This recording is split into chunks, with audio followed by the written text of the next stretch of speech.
You plant seeds of happiness, flowers of happiness will bloom. And we are on chapter 6, lesson number 7. He's wrong and I'm right. Let's correct our tendency to criticize others in a one-sided way. Sometimes we become angry at very slight things. Then we seek out the defects and mistakes of the person who has made us angry and do our best to criticize them. If we become convinced that he is wrong and I'm right, we then go on to reason. If I'm angry, it's his fault. I'm not mistaken, and continue to criticize the other person in an ever more one sided way. In fact, though, if we are angry, it is not because the other person is wrong. Shakyamuni Buddha teaches we are angry not because the other party is wrong, but because our own desires are not fulfilled or are obstructed in some way. When we realize this, our habit of one sided criticism melts away and our feelings of anger abate. A housewife troubled by her relationship with her husband came to me for counseling. My husband is just no good. He's a bungler and he is always late getting home from work.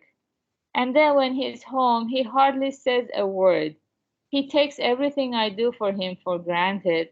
He's a real slob. Just being around him makes me so angry. I can hardly stand it. The woman went on, listing her husband's defects and weaknesses. She concluded by stating, "That's why I can't help but get angry.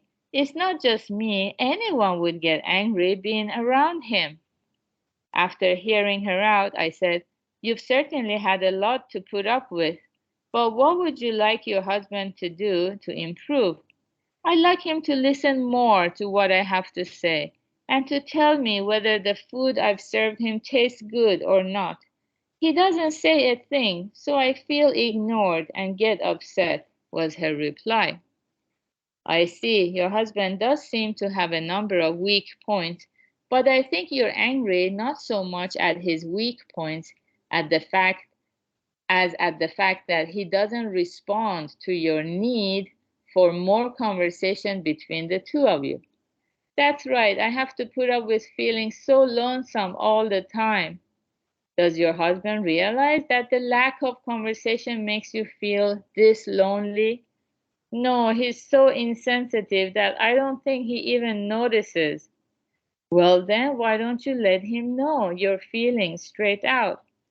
"Well, it's true that I tend to just criticize and not let him know my real feelings." She seemed to get less angry as she spoke these words. The wife was angry because she felt ignored and lonely due to the fact that her husband didn't try to listen to her.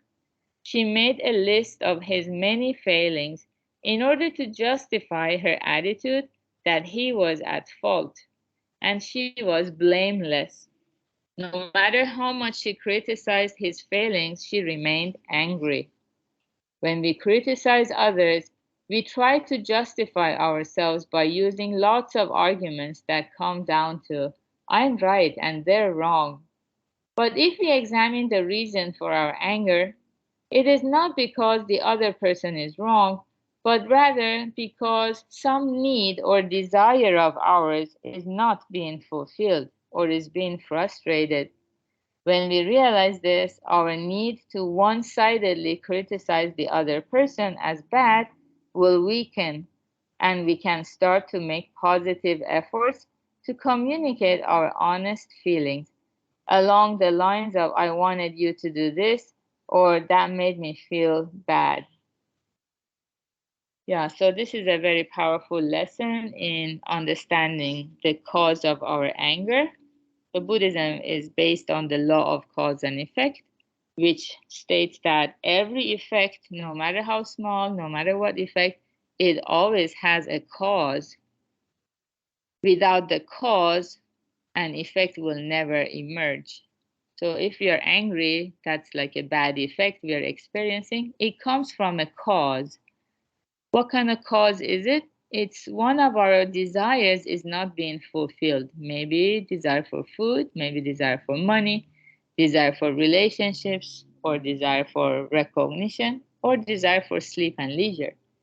So if we begin to understand the workings of our own mind instead of just being angry at other people, not only do we learn about who we are inside and what happiness really means to us, but also we will be able to let go of this anger that arises whenever we judge things one sidedly, thinking that I'm right.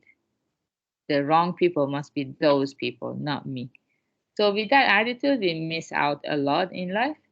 So, yeah, and this recitation meditation also is helping us to do more reflection and yeah, go within for the answers. So good job everyone for being here.